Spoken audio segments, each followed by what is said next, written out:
Qué gusto que nos está acompañando en una emisión más de su programa Más Vida. Le enviamos una felicitación muy grande a todos aquellos docentes que nos están viendo en esta emisión, porque el día de hoy es Día del Maestro. Así que muchísimas gracias por esta maravillosa labor y por supuesto muchísimas felicidades. Los pequeñitos seguramente también están disfrutando en casa este día con sus seres queridos y también, bueno, preparando a lo mejor algún detallito para el maestro, porque bueno, hay momentos como este donde a lo mejor un agradecimiento, una cartita, un gracias maestro se valora muchísimo. Le invitamos que se quede con nosotros, vamos a tener temas muy interesantes en esta mañana. Enviamos un saludo a toda la gente hermosa que nos ve en el norte, en el centro y en el sur de nuestro territorio veracruzano. Estamos completamente en vivo, esto es Más Vida.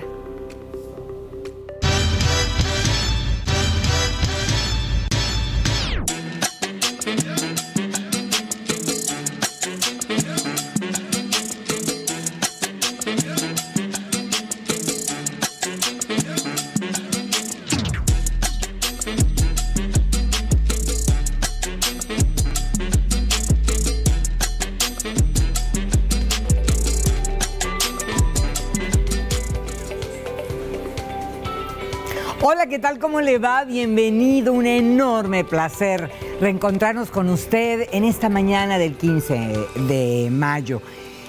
Día del Maestro. Felicidades para Anita, un aplauso para ella, que es maestra. Y usted me dirá si no. Mire, todos tenemos en la memoria algún maestro que nos marcó por algo. La mayoría de las veces es por cosas positivas, pero no dejemos de pensar en que se vivieron tiempos de la letra con sangre entra y a lo mejor hay algún maestro por ahí que nos causó pues ahí un asunto negativo en la memoria.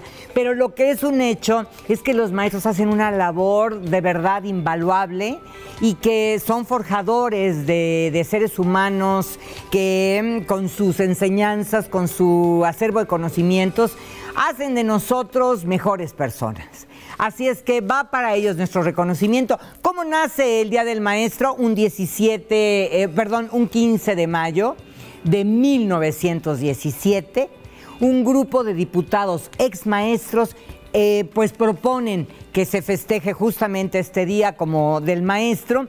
En otros países se festeja en otras fechas, pero por lo menos hoy aquí los maestros reciban nuestro reconocimiento enorme a la labor hermosísima que hacen. Así es que más vida aquí festejando a los maestros. Buenos días, buenas tardes, buenas noches. Esto es Más Vida, ya lo dijo Ana, ya lo dijo Leti, y hoy, en este momento, a partir de este instante, este es la señal, el contenido, el programa adecuado para usted. No es coincidencia que estemos coincidiendo en este día, en este momento. No es coincidencia que su control remoto esté dando con nosotros o nos haya dejado. Le invitamos para que se quede también a ver de los demás contenidos que tenemos esta mañana para ustedes, porque hoy vamos a hablar también de las familias. Hoy es el Día Internacional de las Familias y en México tenemos varios tipos de familias. De ello vamos a platicar también esta mañana. Quédense con nosotros y conozcamos más de quiénes y cómo somos en este país. Y también, por supuesto, que nos encanta compartirle del talento veracruzano, del talento en el territorio mexicano. Y bueno, pues el día de hoy le vamos a estar platicando acerca de este proyecto musical denominado Biográn y el Monte Adentro. ¿Quieres saber más al respecto? Más adelantito vamos a tener esta interesante entrevista.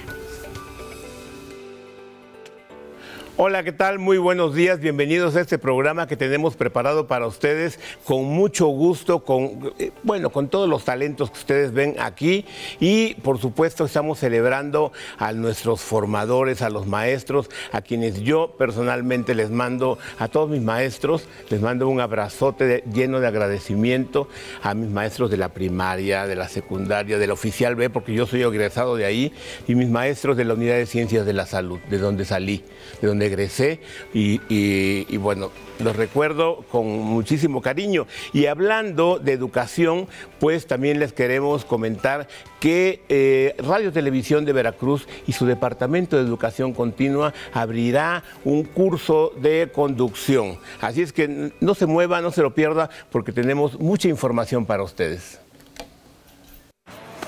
Les quiero dar un saludo muy cariñoso a los maestros de todas las escuelas, de todas las enseñanzas, porque en su día tenemos que reconocer que hacen huella, dejan una impronta en el ánimo de todos los muchachos por los cuales que pasamos ante ellos y nos enseñan cosas. Es una profesión que no se puede calificar más que de excelsa. Felicidades a los maestros y a las maestras. Eso es importantísimo para los que aprendimos a aprender. Saludo más al diablo. Imagínate cuando te dicen por alguna diferencia con tu pareja en la relación de trabajo, en alguna actividad que tengas, ahora te puedes marchar. Híjole, sientes como un baño de agua fría o de agua caliente, dependiendo las circunstancias. Hoy vamos a recordar Es Vivir, un gran video de allá de por 1987, uno de los temas claves en la carrera de Luis Miguel. Quédese con nosotros aquí en Más Vida, porque recordar es vivir y este lo tenemos hoy.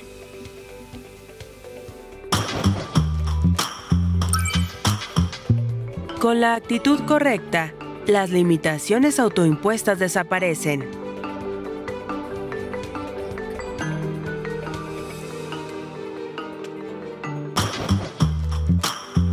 ¿Me lo puede volver a explicar? Sí, el cielo es el límite. El cielo es el límite y todo está en la mente.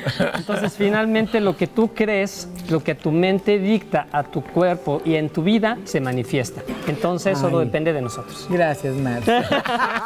Y cuando te dicen modifica tu ilusión. Ya, hijos de la trompada. No, pues Fuerte, no. Pepe.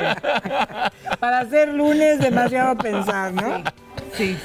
Oigan, Ana, felicidades ¿Por qué? por Día del Maestro. por el cumpleaños, Cumpleaños, por el tu comunicóloga, para ustedes dos, tu por ser comunicóloga. también este día de la mamá, que no nos habíamos visto aquí A la en vez el no nos programa.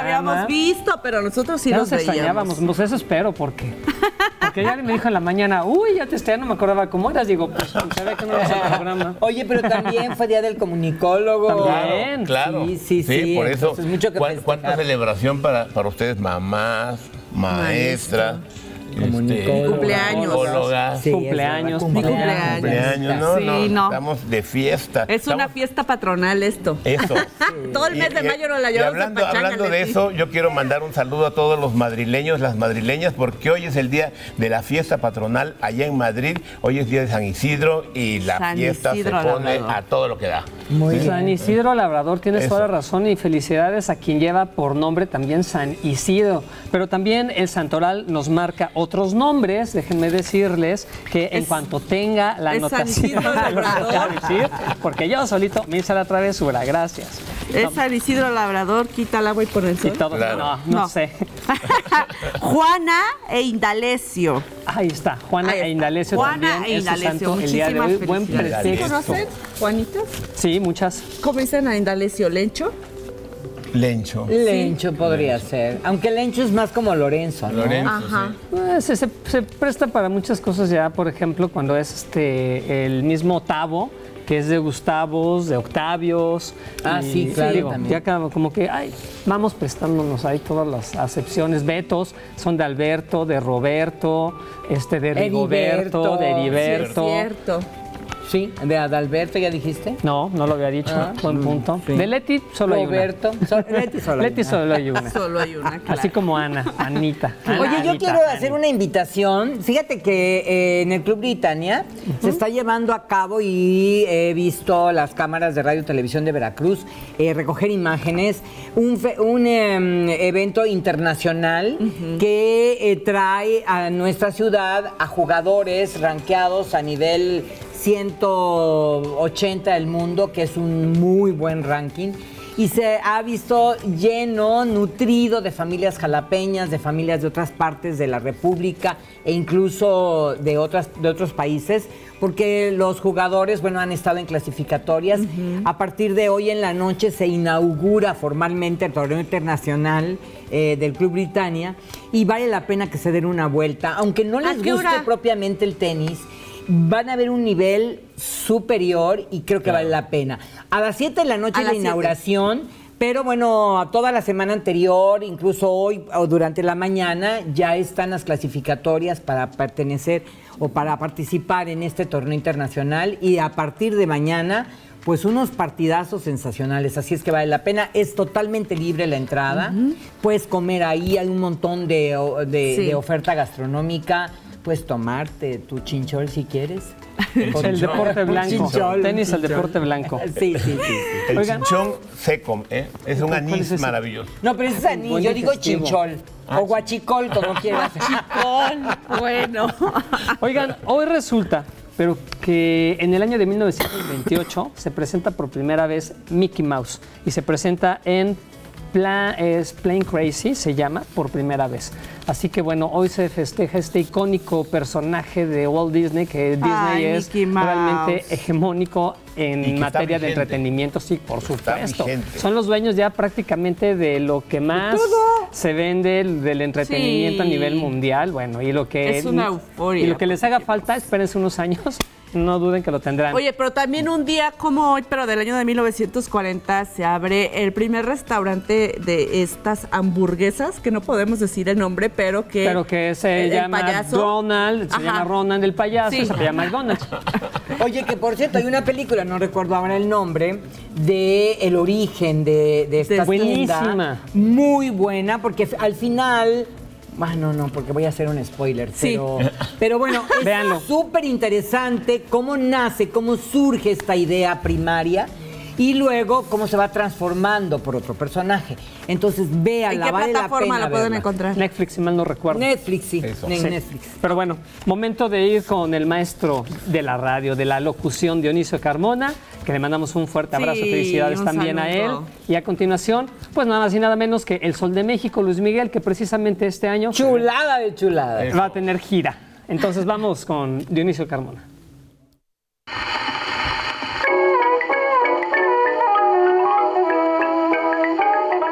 Saludos a todo el equipo de Más Vida, allá en el estudio, a quienes están en la conducción en esta jornada. Y yo desde este espacio saludándole para presentar la sección Recordar es Vivir. Está más vigente que nunca. Se ha dado a conocer la gira que tendrá en este 2023, que abarca prácticamente todas las principales ciudades de Estados Unidos, toda Latinoamérica y parte de Europa. Nos referimos a un cantante que en su haber tiene tantos discos como tantas mujeres y tantos amores en su vida también. Se trata de Luis Miguel, quien nos hace recordar un gran tema surgido allá por 1987. Es un cover a una canción de inglés por Mike Hawker. Y bueno, en esta ocasión vamos a recordar un tema que lo grabaron infinidad de artistas, pero cuando la graba Luis Miguel, de ahí ¡pum!, lo catapulta hacia el mundo del éxito para seguir viviendo las mieles del triunfo como lo ha hecho hasta esta ocasión. Y cuando esta canción la canta Luis Miguel en los conciertos actuales, no hombre, olvídate, la gente se pone a bailar y todo el estilo, y acá le pone mucho sello en particular. Pero vamos a recordarlo mejor a través de un video aquí en Recordar es Vivir. Ahora te puedes marchar.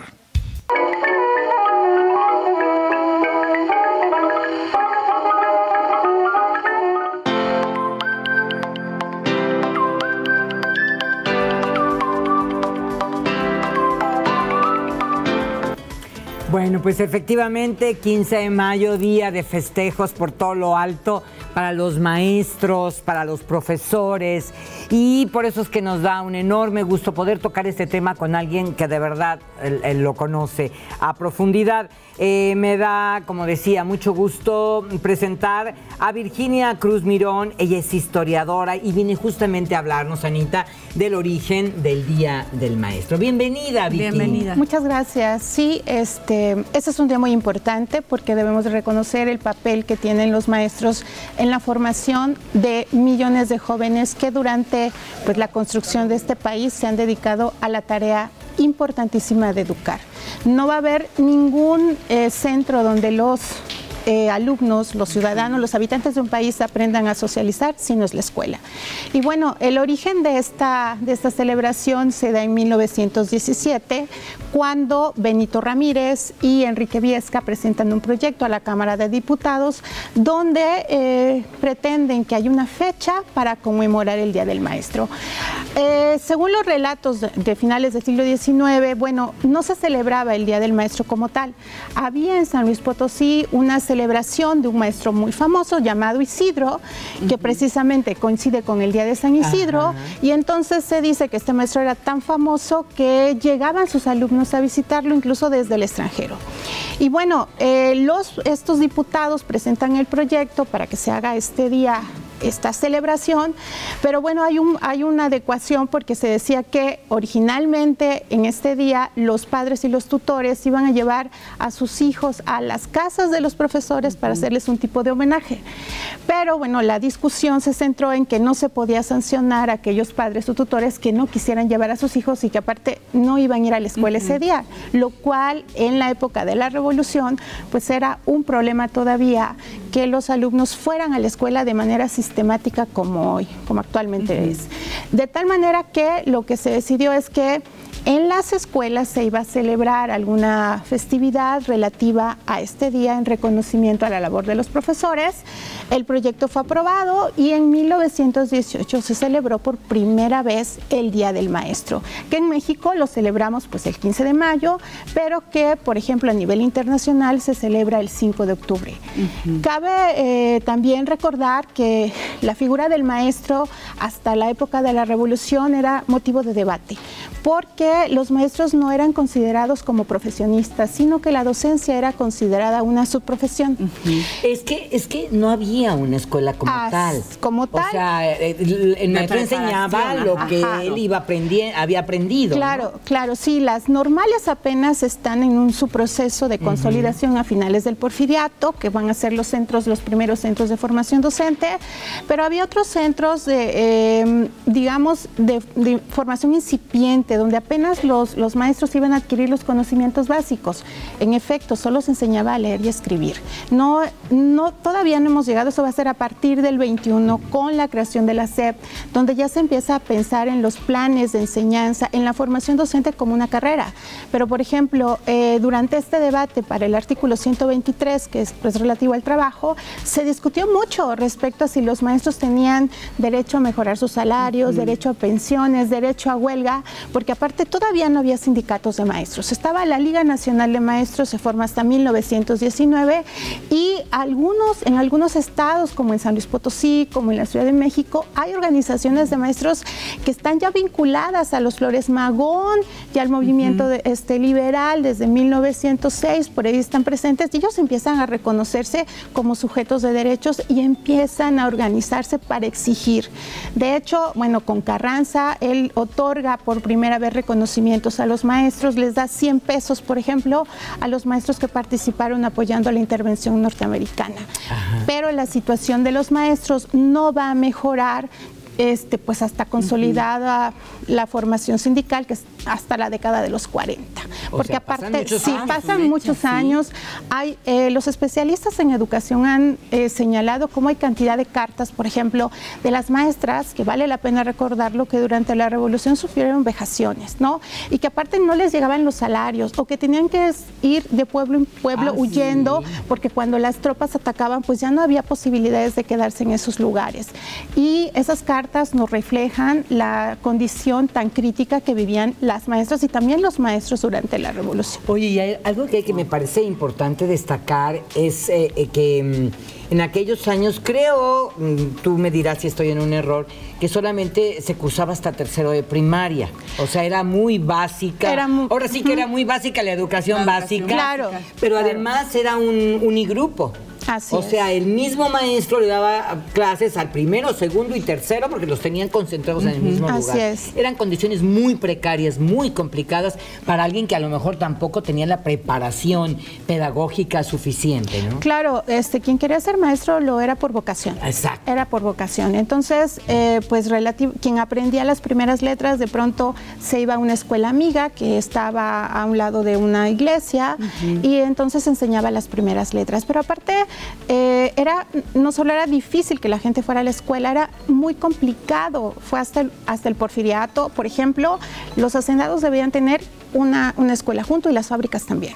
Pero era muy difícil que las familias, digamos, de manera natural llevaran a sus hijos a la escuela porque los iban a dejar con alguien extraño. Es decir, el reconocimiento social de la figura del maestro tuvo que pasar por muchas etapas donde se pudiera generar esa confianza y ese modo tan natural como ahora tenemos de, bueno, ya sabemos que a determinada edad los niños van a la escuela. Sí, como que además no se veía como una necesidad, ¿no? El niño no. A determinada edad Pues sí. iba a chambearle al campo, a la fábrica de aprendiz. Así es. Eso también obstaculizaba la labor de la escuela, porque, por ejemplo, en épocas de cosechas, los niños iban con sus padres a la cosecha y faltaban a la escuela.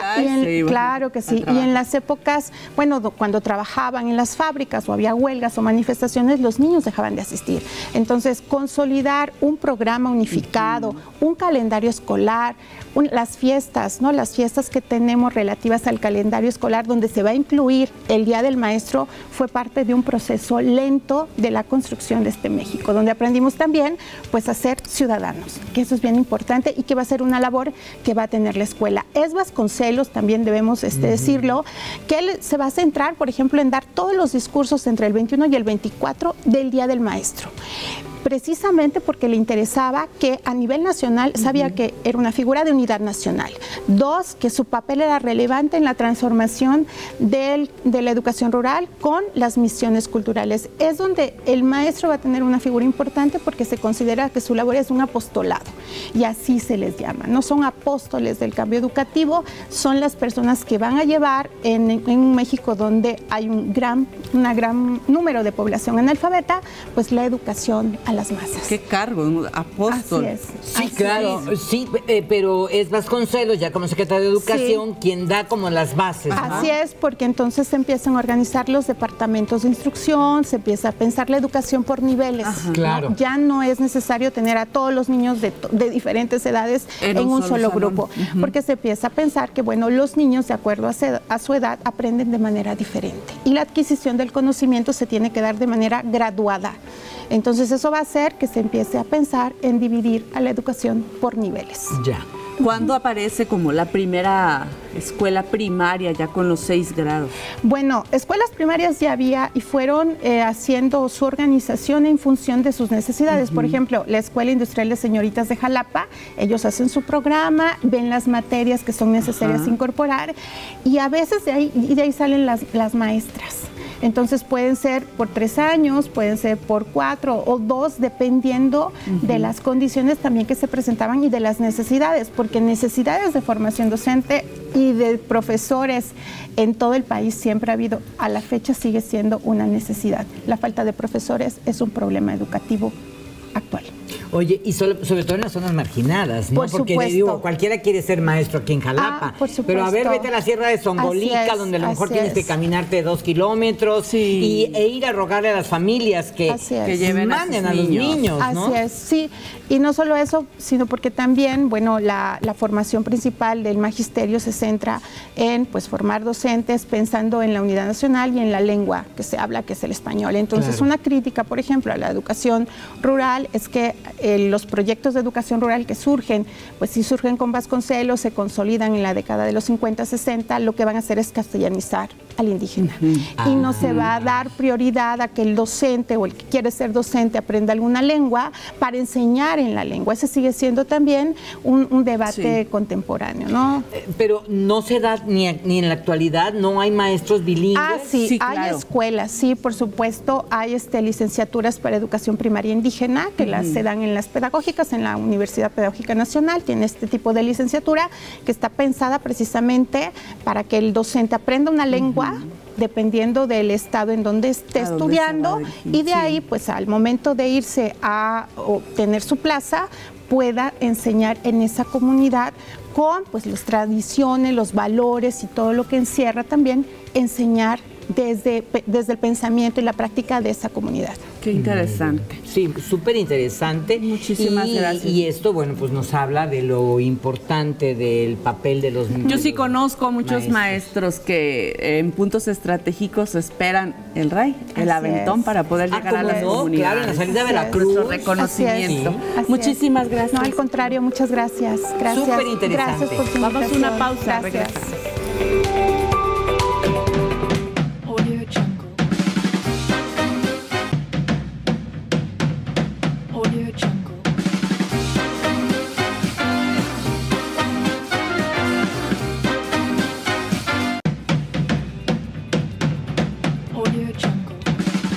Esto es Más Vida, estamos con ustedes transmitiendo desde la capital del estado de Veracruz para el resto de los municipios de este gran estado y más allá, o sea, de las toda la República fronteras Mexicana. veracruzanas. Claro que sí, y además con mucho gusto en este día que está dedicado a las maestras y a los maestros, que tú lo mencionabas hace rato, a los maestros del Oficial B. Yo me acuerdo en este momento rápidamente haciendo un repaso histórico desde la primaria que me tocó. Antes más o menos el caminito era aquí en Jalapa, el caminito así conocido era la Repsamen, la primaria Enrique Repsamen, ahí en el centro, que fue la primera normal que hubo en el país. De ahí brincábamos a la técnica 3, ahí en Ávila Camacho.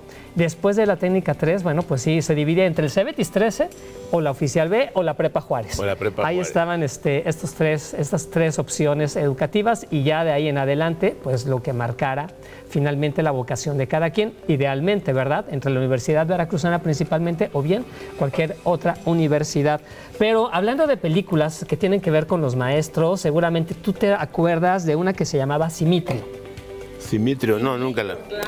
Simitrio, que era una película que recogía la historia de un profesor ciego, donde tenía alumnos que le hacían ver las suyas realmente, con este actor José Elías Moreno, que encarnaba a don Cipriano. Me parece que eso de manera emocional nos ligaba muchísimo con la imagen romántica, histórica, de ese maestro rural, de los maestros antiguos, y que aprovecho en este momento, hasta donde estés, abuela, te mando un fuerte abrazo, mi reconocimiento, porque fue una maestra rural, mi abuela, que esa es una labor encomiable que, como decía la historiadora, todavía no está resuelto del todo. Lo mencionaba Leti también, sí, ¿no? Con la maestra recuerdo a esos maestros que se iban, ¿no? Una semana al rancho, decían, ¿no?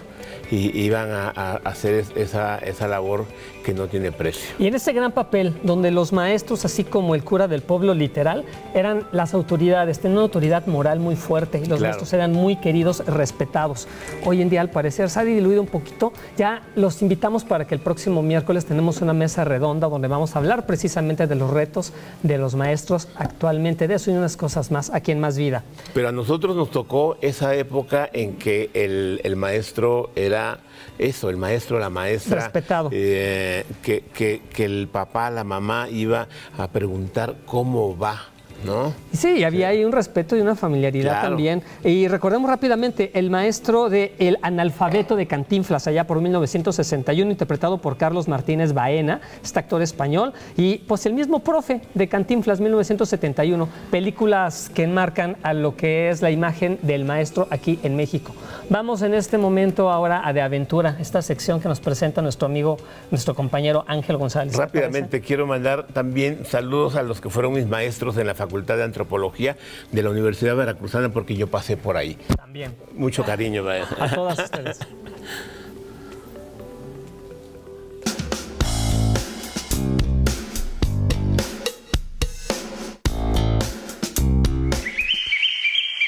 Como ven, me encuentro en la barranca de Matlacóbatl, entre el municipio de Jico y Teocelo. Este puente es el que divide ambos municipios.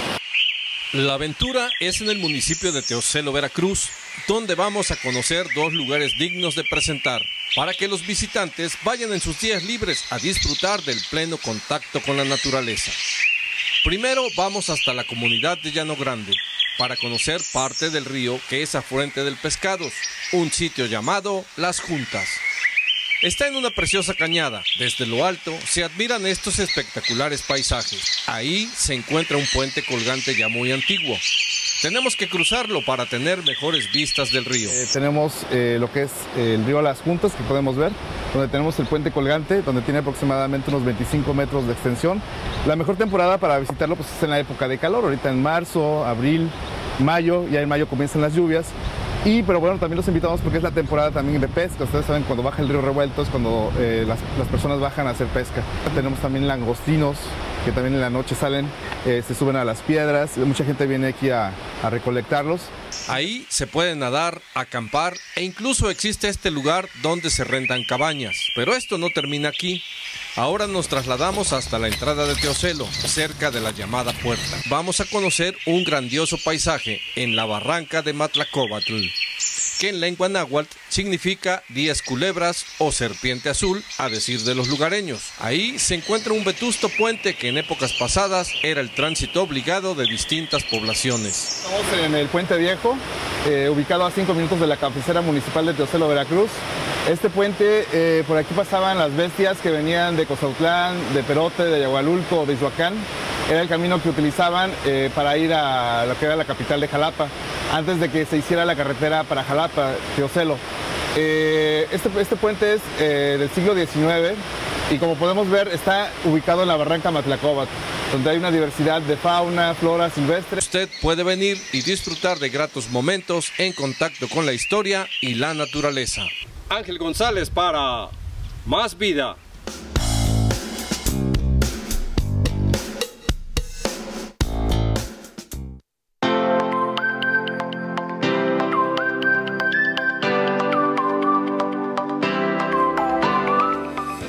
Al maestro, a los maestros, a las maestras con cariño. Y aquí en Más Vida vamos a hablar precisamente de que en este lugar, en este estado y en esta ciudad tuvo el origen la escuela normal. Y precisamente es el cronista de Jalapa, Vicente Espinojara, quien nos acompaña esta mañana para poder hablar de ello, Leti.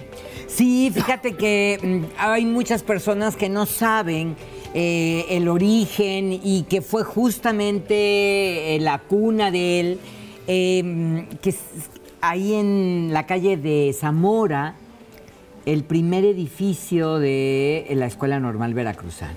Sí. ¿O estoy mal? ¿O fue en otro lado? No, desde luego. La primera versión institucional de la Normal Veracruzana tiene que encontrar un inmueble que le sea idóneo para instalar la escuela.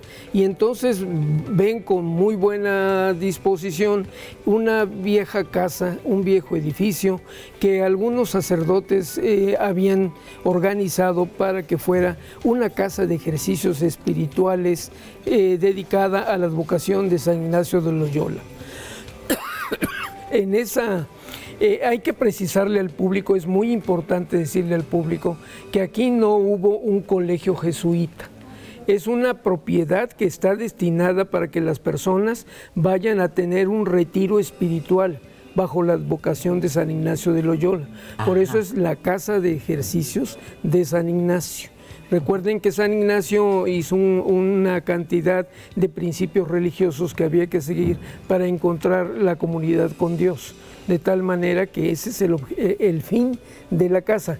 Y además los jesuitas no se integraban en conventos, sino lo hacían en colegios. Lamentablemente en Jalapa no hubo un colegio. No. Hay que lamentarlo porque hubiera sido una aportación importantísima para el mundo intelectual.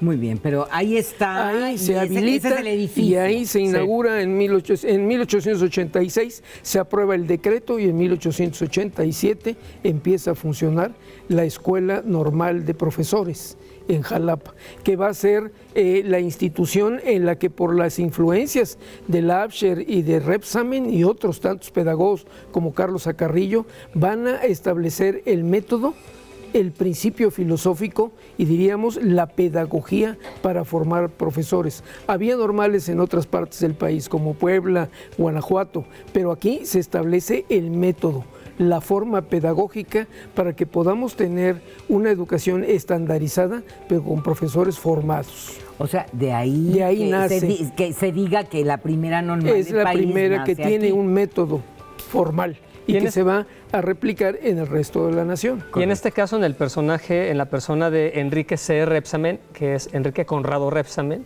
que él vivió en la avenida Repsamen, precisamente, si mal no recuerdo. Ahí está la casa donde vivía, la casa del maestro Repsamen. Lleva su nombre, por eso se llama esta avenida. Es que funda esto, pero de ahí pasa a otros dos lugares.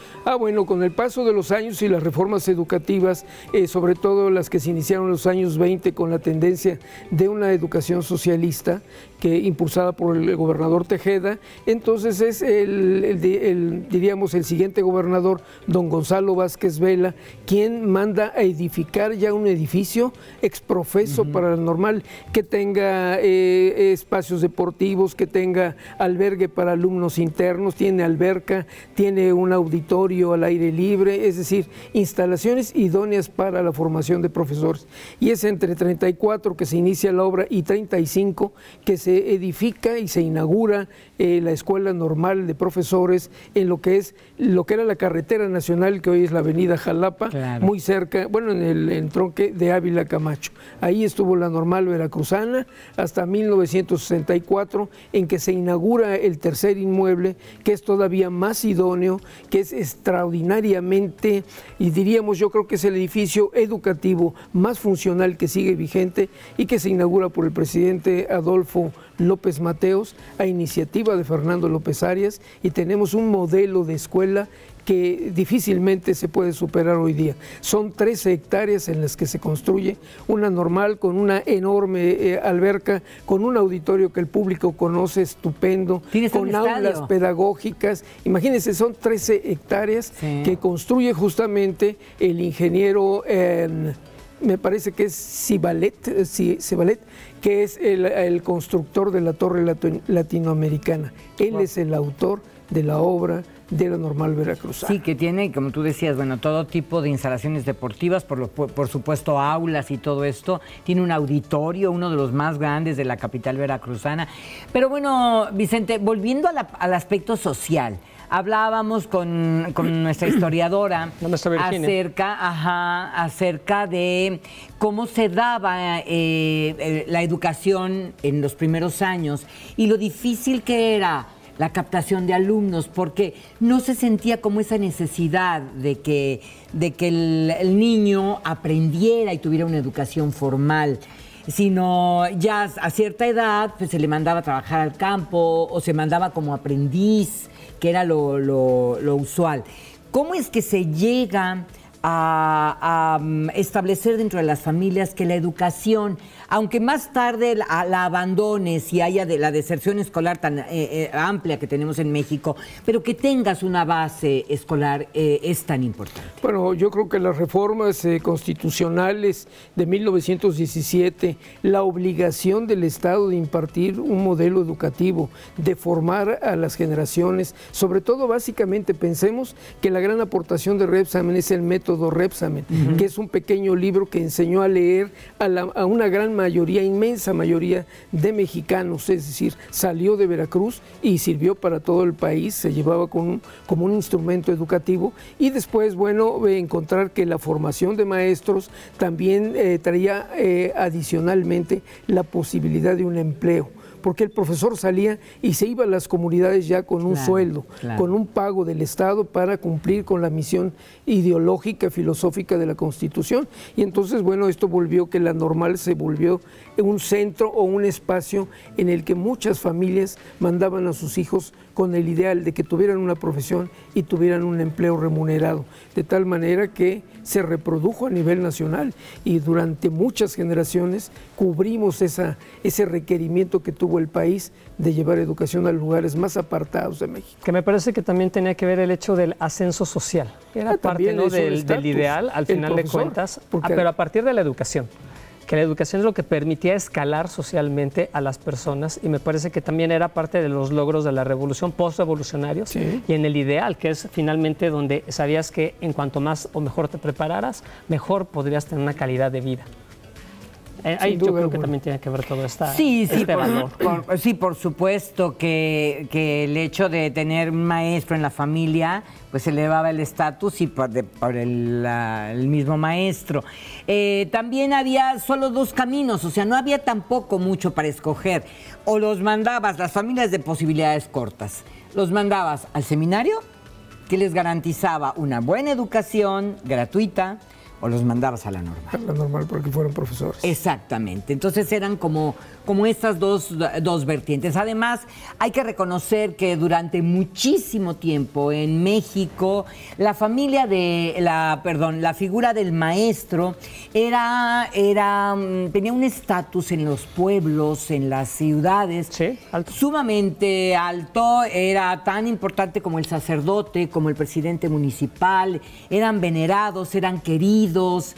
¿A poco tú no te acuerdas Porque de un maestro? había un proceso en la vida cotidiana ético, de trabajar moralmente en relación con la comunidad, con ética, con valores y sobre todo con la certeza que te daba el conocimiento. Esto lo colocaba en una posición de importancia social para la vida cotidiana de los pueblos. ¿Y cuántos maestros no tenemos en la historia de México que fueron impulsores de grandes cambios sociales? Exacto. Desde lo político, lo económico, en la forma de vida, ¿no?, de las comunidades. Y yo creo que la Normal Veracruzana lo que ha hecho en el transcurso de más de 100 años ha sido formar este tipo de maestros que impulsaron y que hicieron grandes cambios en el territorio nacional. Aportaciones en libros, ahí tenemos a grandes profesores como Gabriel Lucio, que en los años 20 y 30 fue un impulsor de transformaciones en el medio rural en materia educativa.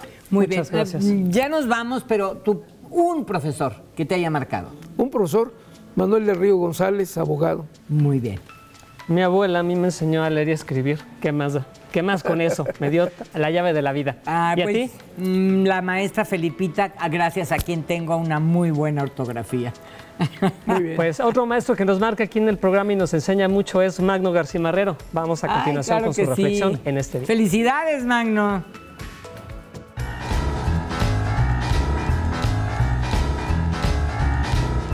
Me hubiera gustado decir un poema a los maestros o a la maestra. Hay tantos. Me puse a buscar cuando me invitaron a hablar de esto y bueno, pues es abrumador el número de poesías, de comentarios hacia las bondades de los maestros, de los profesores. Pero finalmente llegué a la conclusión de que voy a recordar con mucho cariño los maestros que para mí fueron trascendentales, aunque me hayan enseñado tonterías en algunos casos, pero dejan una huella, a todos nos dejan huella los maestros. Recuerdo, por ejemplo, a mi profesora de primaria, doña Mariquita Serrano, que me enseñó a rezar y antes de empezar las clases nos hincaba a todo el grupo de alumnos y nos pedía que rezáramos un Padre Nuestro frente a una imagen. Y bueno, pues lo hacíamos porque pues era 1945, así andaban las cosas en esa época. Luego tuve una maestra, doña Nievitas, ya por allá, por el quinto de la primaria, que cuando no sabíamos la lección alzaba los ojos al cielo y decía: haznos, Señor, de tu manada.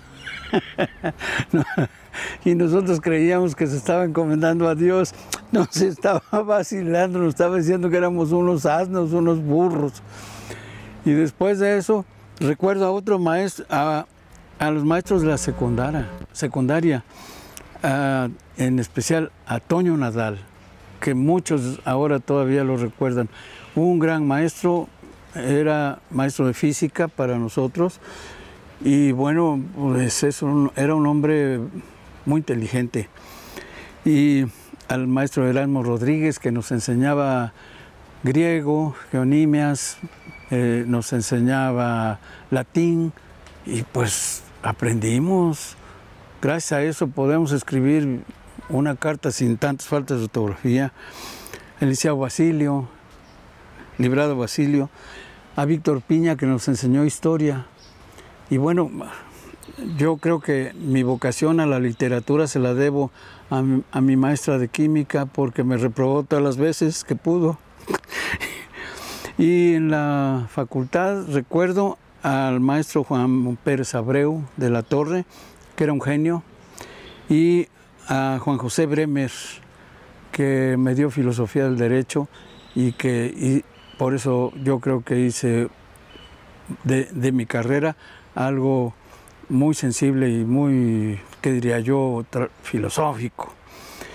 Y bueno, en la carrera de psicología recuerdo a mi maestro Gustavo Fernández y a Emilio Rives, que fueron dos maestros muy importantes aquí en la Universidad Veracruzana, en la Facultad de Psicología, y de los cuales aprendí mucho. Ahí queda.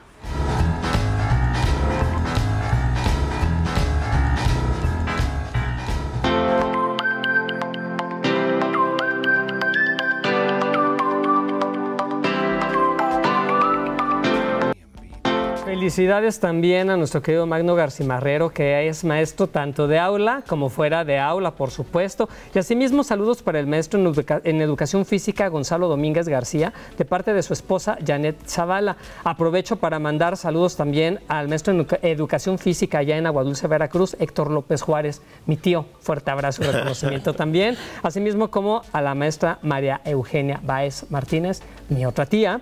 Y ahí pues aprovecho por otro tío, Raúl Arias Lobillo también, fuerte abrazo y reconocimiento a todos y a toda la familia que están en esto. Oigan, pero hablando de la familia, esta familia extensa que todos siempre referimos en México y que es un referente en nuestra vida, hay que decir que hoy se celebra el Día Internacional de las Familias. Y precisamente para hablar de ello, Pepe, tenemos una gran invitada, es Adelina Trujillo, y justo con ella vamos a hablar de las familias que tenemos en México, porque, y tú lo sabes muy bien y nos lo has compartido, la familia es el núcleo y la esencia de nuestras vidas. Así es. Bueno, en principio es el papá, la mamá, ¿no? En mi caso, mi hermana, pero hoy en día hay diferentes familias que también dan, hablando hoy del Día del Maestro, también educan, también forman, también enseñan el cariño, el amor, en fin, que bienvenida para platicar contigo de todas estas nuevas familias que tenemos. Muchas gracias, gracias de verdad por estar esta mañana, por permitirme dirigirme a todo el auditorio en este estado, en este maravilloso estado. No por nada el Día del Maestro celebramos también a las familias, porque yo siempre lo he dicho, la familia sigue siendo el núcleo básico de la sociedad, pero hay otra familia que nos complementa y lo hemos dicho siempre, la escuela. Claro. Los maestros es esa segunda familia por extensión que hace y que forma o deforma seres humanos. Casi siempre nos forma bien porque tenemos la posibilidad de tener grandes maestros en este estado y en la República Mexicana. Y sí, hablamos de familias. Nosotros tenemos el concepto de la familia tradicional, mamá, papá, los hijos, esa es nuestra familia que conocemos, el conjunto básico, la institución de referencia en la cual todos tenemos que crecer. Los investigadores han clasificado 3 grandes grupos de familias y por lo menos distinguen 11 tipos de familias. Entonces es toda una tipología, toda una forma de ser familia que si bien el derecho no la tiene reconocida como tal con prestaciones y más, pero existen. Entonces, esas familias son las tradicionales, donde tiene subgrupos. También las familias en transición, que son otros subgrupos. Y las familias emergentes, que son otros subgrupos. En la primera, en las tradicionales, encontramos donde hay un miembro de mamá, papá e hijos. Mamá, papá y adolescentes. Mamá, papá, tío, tía, abuelo, abuela, extensas. Entonces, esas son las familias tradicionales. Dentro de las familias en transición, hoy nos encontramos a familias, a parejas que deciden no tener hijos porque a lo mejor postergan la edad de los hijos, a familias que deciden vivir solas y también es una familia uniparental. Tenemos a familias emergentes, como las familias del mismo sexo, que deciden hacer una familia. Entonces, hay 3 subgrupos generales que enmarcan grupos particulares de familias y por eso esta referencia a decir todos somos parte de una sociedad, este camino de reconocimiento, de defensa de derechos humanos, de entender que el mundo avanza, tiene otra visión, hay toda esta posibilidad de que estas familias, que aunque el derecho no las tenga reconocidas como tal, sí existen. Se me ocurre también comentar dentro de esta modalidad de familias que deciden no tener hijos, la otra familia que se constituye a través de la adopción. ¿Cierto? Bueno, no vamos a procrear. El 10 de mayo celebramos, por supuesto, el Día de las Madres y también celebramos la elección de la maternidad por decisión.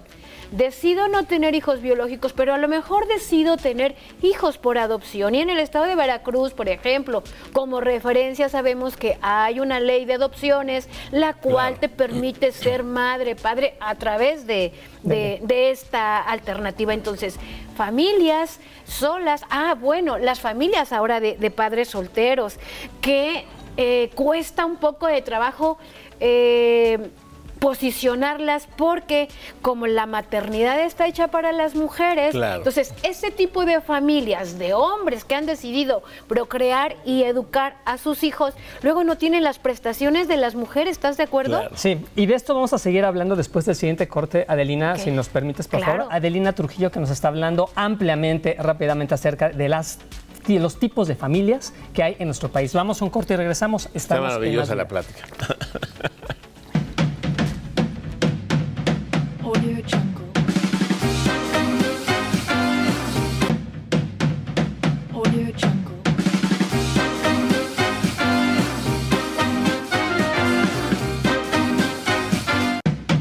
En el año de 1970, el promedio de hijos que tenía cada pareja era de 7, en 1970.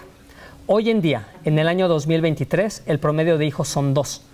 Y está la estimación de que en no más de 15, 20 años, en México, el promedio de hijos sea de 1.5.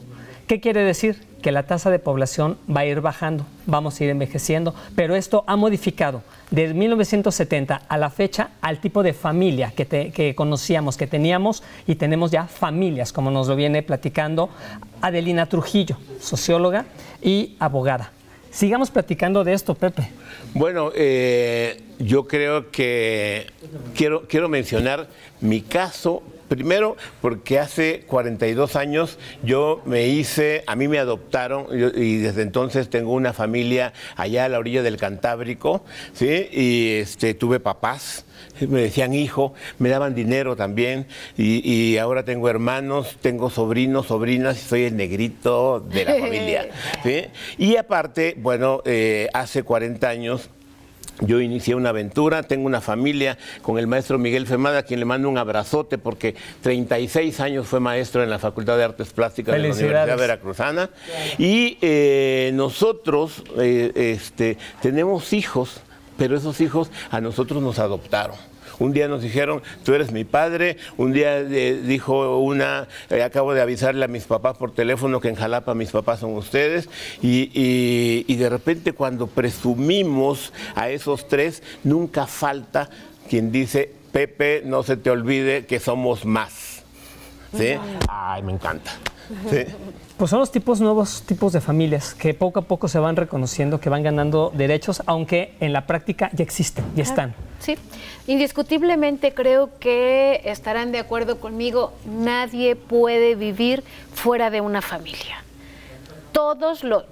Por supuesto, cuando son pequeños y quedan en un estado de indefensión, de abandono, de dificultades porque los papás estén privados de su libertad, no sé, es multifactorial, pero si un niño, niña o adolescente no tiene una familia, el Estado tiene que garantizarla, porque nadie puede vivir fuera de ella. El Estado la garantiza porque tiene que ratificarle el derecho a los niños, niñas y adolescentes a una familia.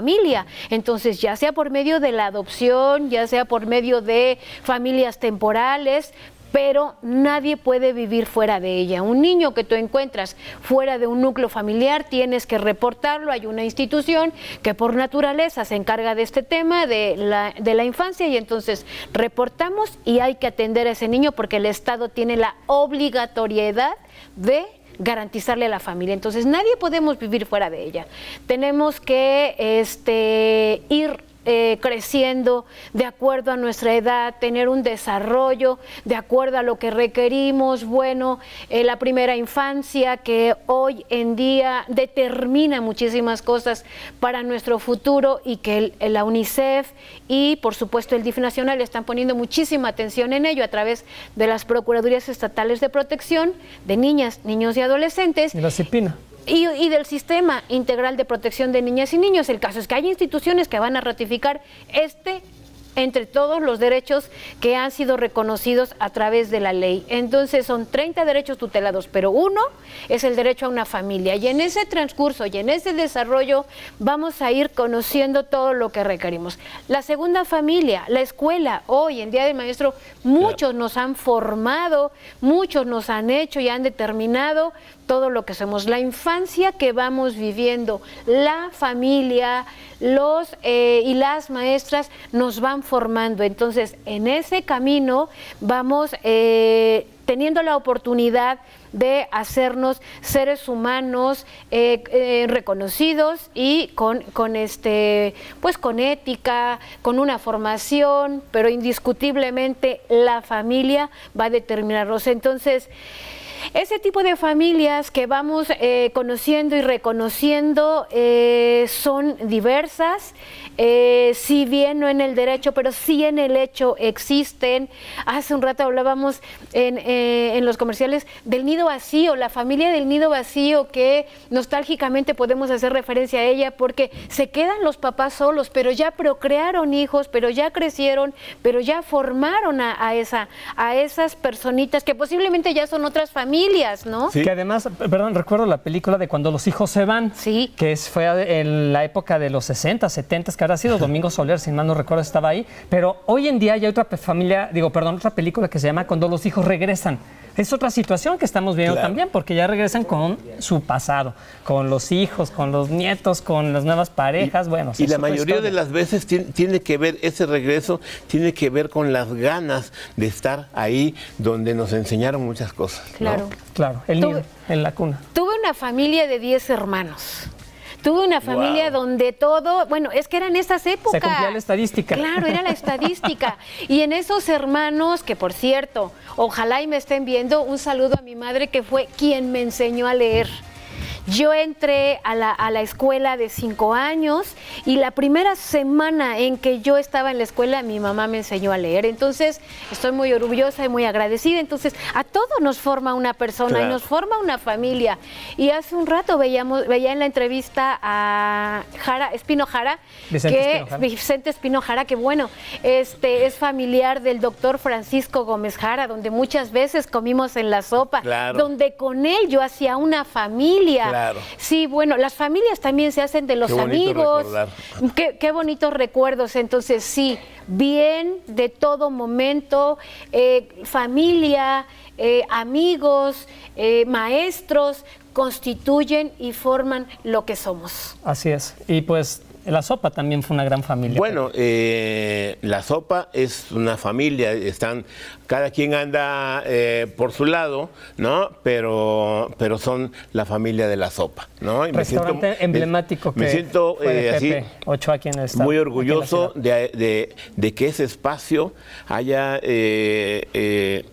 hecho ese evento del que ellos mismos dicen la familia de la sopa, y que ahora son cada quien gente de bien. Sí. Adelina, muchas gracias por haber estado esta mañana en este día tan emblemático y especial con nosotros, porque se unen las dos partes, la parte del magisterio con la parte de la familia, que debemos de retomar muchos de esos valores, donde hoy en día a los maestros se les ha quitado autoridad, incluso donde se desvalora y donde las familias se desconectan incluso de la educación. Perdón que menciono tanto a mi abuela, pero fue un gran ejemplo en ese caso. Siendo maestra rural, llegaba a llevar a niños a su casa y los tomaba como propios para ayudarles a criar todavía y los regresaba después a su familia. Hortensia Juárez Lodillo era ella.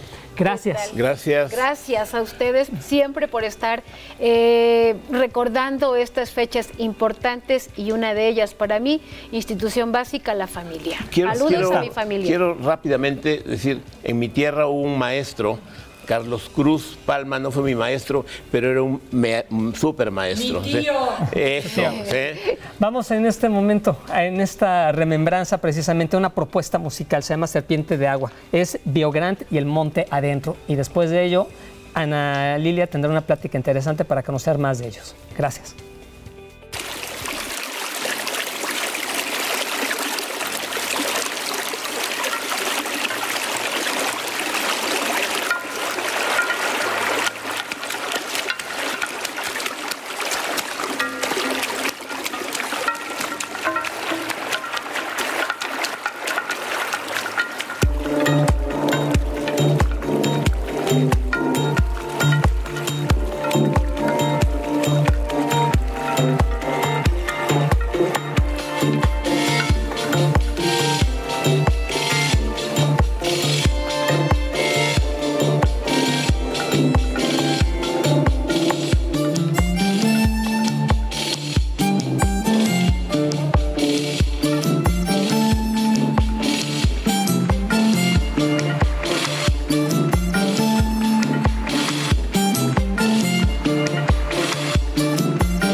Que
Oigan, pero yo sí les pido un aplauso porque está con nosotros, acabamos de ver Monte Adentro. Elio, bienvenido. Muchísimas gracias. ¿Y qué? Estábamos platicando ahorita del video. Qué padre, muchas felicidades. Muchas gracias. La verdad es que, bueno, sabemos que eres un productor, compositor, multiinstrumentista, súper talentoso, que además iniciaste súper joven en esto de la música. Sí, sí, muy, muy joven. Por ahí bueno, sigues estando muy joven. Sí, bueno, ya no tanto, pero gracias. Desde como los 7 años. Ajá. Y ya profesionalmente como en los 15 años es que ya comencé a forjar mi carrera, pues ya profesional, ¿no? Platícanos precisamente de este video que acabamos de ver.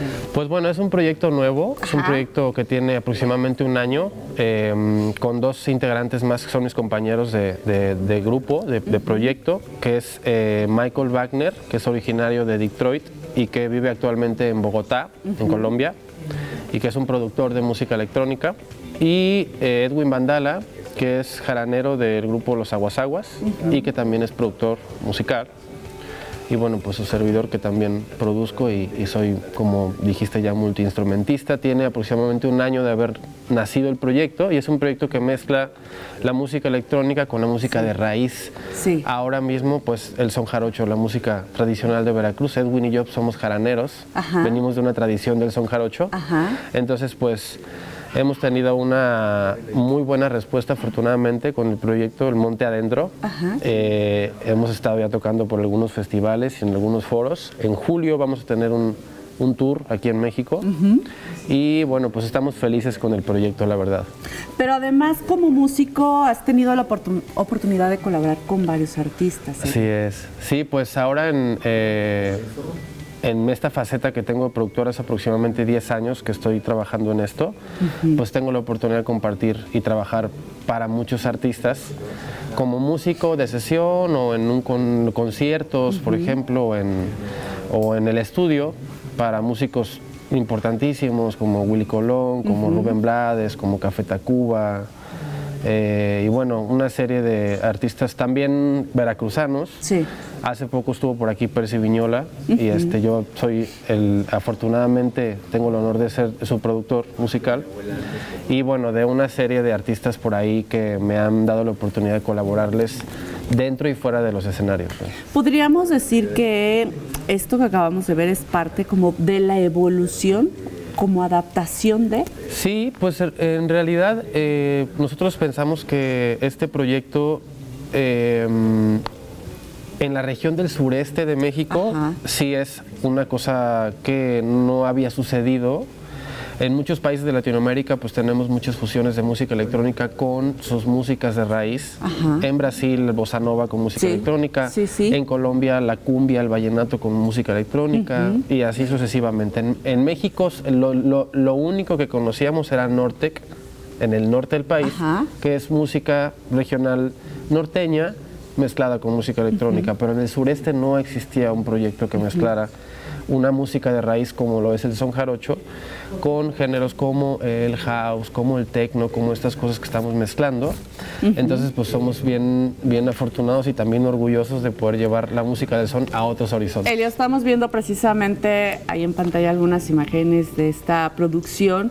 Quiero que me digas cómo ha sido la evolución, porque bueno, dices, en tal parte ya había como esta fusión, pero a lo mejor la respuesta al inicio fue un poco complicado, porque bueno, dices, es nuestra raíz, es el son, ¿no? Sí. Pues fíjate que eso siempre ha existido. Yo particularmente lo viví mucho con Sonex. Cuando empezó Sonex, pues... No, pero tú fundador de Sonex. Sí, tuvimos mucha controversia ahí porque pues unos decían, no, esto no es son, están rompiendo con toda la tradición y bla, bla, bla. Pero pues al final del día esta música, que al mismo tiempo es la música que estamos haciendo con El Monte Adentro, pues es una música que tiene más de 300 años de historia, ¿no? Tiene unas raíces tan profundas que va a ser muy complicado que cualquier cosa que se le cuelgue a esa ceiba tan grande que es el son jarocho lo mueva de su centro, ¿no? Entonces realmente nosotros pensamos que por el contrario de ser una cosa que rompa con la tradición o que eso es lo que hace que crezca y que se mantenga viva la tradición del son jarocho, que es actualmente una de las músicas, de las idiosincrasias y de las tradiciones más importantes en México, no solamente en Veracruz, ¿no? Y en el mundo también. Elio, tú eres compositor, eres productor. ¿En qué momento llega esta idea a ti de hacer esa fusión? ¿Y cuánto tiempo tiene que pasar para que tú digas, quedó?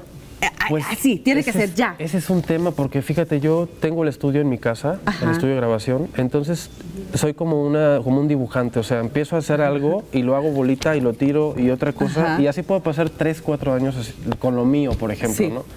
Con lo de los demás, pues sí, le pongo todo mi corazón a las producciones y yo me encargo de hacer que sus producciones vayan a otros horizontes, la música de otras personas, pero con lo mío soy como muy perfeccionista, pues, ¿no? Entonces lo que me ayudó ahora fue que Mike y Edwin pues también son productores y como que se creó ahí una sinergia muy especial, muy interesante, en la que ya pudimos como aterrizar, que eso es lo más difícil, ¿no? Aterrizar las ideas y materializarlo en un álbum que es este EP que se llama Serpiente de Agua. Pero bueno, no te puedo negar que sí es muy complicado por el nivel de inversión creativa que implica pues, la creación de un álbum y más de un proyecto que fusione dos cosas tan diferentes, ¿no? Pero bueno, la verdad es que se logró y la gente está reaccionando muy bien con El Monte Adentro. Y precisamente ya una vez que ves terminado el trabajo, ¿qué se siente? No, pues es una satisfacción muy grande y más cuando la gente lo comparte. Al final del día lo que queremos es que la música se escuche y se reparta y la música pues está a su ritmo, está llegando a otros lugares. Ya gracias al video estuvimos en el Festival Internacional de Puebla, estuvimos en el Festival Experimental de Querétaro. Elio, ¿dónde lo podemos encontrar? En las redes sociales, en Instagram y en Facebook como @elmonteadentro y las cuentas particulares de mis compañeros que es @biomigrant, que es la cuenta de Mike, @bandamayo, que es la cuenta de Edwin, y la de su servidor que es @cajón de Sonex. Muchísimas gracias. Gracias a ti, Gracias por haber estado con nosotros. Muchas gracias. Esta mañana. Nosotros vamos a continuar con más. Nos vamos con Pepe y Ale.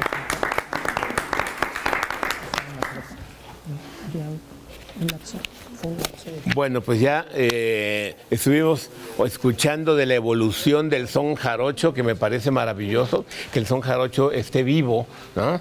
Y que siga siendo parte de nuestras alegrías, como lo es el tenerte aquí. Alejandra Ramírez es una compañera fundamental de aquí de Radio Televisión de Veracruz y nos da mucho gusto recibirte aquí con Más Vida y que nos vengas a contar de este curso que se va a abrir próximamente. Gracias, a mí también me da mucho gusto estar aquí, estar en casa, y sobre todo que me toque que me entrevistes. Nunca me había tocado que compartiéramos el cocinero. El espacio, eso me da mucho gusto. Pues hoy vengo a platicarles que en Educación Continua nuevamente empiezan los talleres y pues abrimos ya las inscripciones para el curso de taller, es un taller de conducción para medios audiovisuales. Wow. Es un taller práctico en donde vamos a compartir nuestros conocimientos, nuestra experiencia, para las personas que están interesadas puedan aprender el mundo de la conducción. Y qué mejor que aquí contigo, ¿sí? Gracias. Que eres toda una experta. Te quiero preguntar, este curso es de cuántos bloques o cómo es. Es un taller sabatino. Sabatino. Este va a ser 17 y 24 de junio, 1 y 8 de julio. Es de 10 de la mañana a 3 de la tarde. En este taller, bueno, la idea es que podamos compartir nuestros conocimientos y nuestras experiencias con las personas que se inscriban y entonces puedan hacer, no solamente recibir la teoría, sino también puedan tener la práctica. Hemos visto cómo ahora está muy en boga que los chavos, que las personas pues hagan sus propios videos, se vuelvan youtubers, se vuelvan influencers. Está la gente muy interesada en cómo poder conducir, cómo poder utilizar herramientas, pero además conocer el mundo de la tele y de los medios audiovisuales, que tú sabes que pues no es algo sencillo, ¿no? Claro. De repente hay personas que me dicen, es que a mí me gustaría aprender porque a mí me gusta hablar mucho. Entonces, pues yo quiero aprender porque me gusta hablar. Dices, bueno, una cosa es hablar mucho, claro, y otra cosa es poder dirigir un mensaje, poder utilizar los recursos y las herramientas de la manera correcta para poder comunicarte asertivamente. Que es diferente agarrar el micrófono en una plática, ¿no? Sí. Pero este curso tiene requisitos o ¿qué se le requiere para inscribirse? Bueno, la principal, pues digamos, el principal requisito es que sean personas interesadas en el mundo de la conducción. De la conducción. ¿No? Hay personas que dicen, bueno, es que a mí me gustaría aprenderlo, pero en realidad me gustaría como más enfocarme a la producción. Bueno, este es exclusivamente de conducción, es para personas mayores de edad. Y tenemos un tope de edad, me parece, la encargada es 60. El tope de edad es 20 años.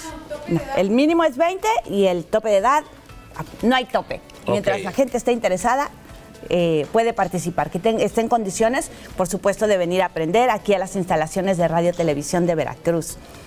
En este taller vamos a aprender sobre la conducción, quién es quien lleva la conducción. Finalmente, las personas que hacemos la conducción sabemos que creamos un personaje, ¿no? Entonces, ¿cómo crear ese personaje?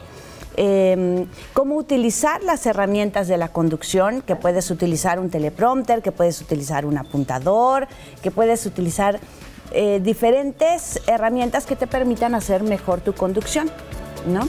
Hay personas que tienen muy buena memoria y pueden tener una retentiva y aprenderse muchísimos textos, y hay otras personas pues que no. ¿Dónde se pueden inscribir? Pueden comunicarse a las instalaciones de aquí de Radio Televisión de Veracruz, a área de educación continua, al 228-842-3520. Y nos vamos. Gracias.